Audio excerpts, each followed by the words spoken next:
خليج العقبة هو أرض مصرية.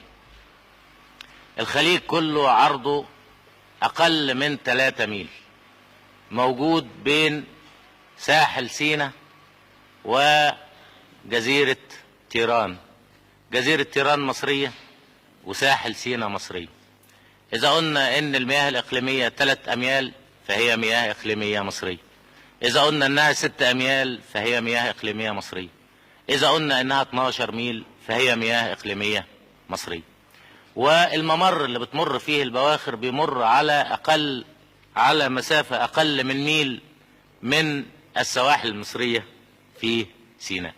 وعلى هذا الأساس فنحن لم نسمح في الماضي قبل 56 للسفن الإسرائيلية أنها تستخدم مضيق تيران، ولم نسمح لها أبدا أنها تستخدم خليج العقبة. وكنا بنفتش كل المراكب اللي بتعدي هذا المضيق، وكنا فاتحين نقطة جمرك. المراكب الأمريكاني فتشناها، والمراكب الإنجليزي فتشناها، والمراكب الفرنساوي فتشناها. كل هذا الكلام استمر حتى سنة 56. في سنة 56 حصلت حرب السويس، وصدر أمر يوم 31 أكتوبر بإخلاء سيناء والانسحاب بسيناء لمواجهة العدوان البريطاني الفرنسي. وعلى هذا الأساس سحبنا قواتنا كلها من سيناء، ورجعت قواتنا في الأسبوع الماضي. رجعت. هل إذا عدنا نترك حقنا لا نباشره؟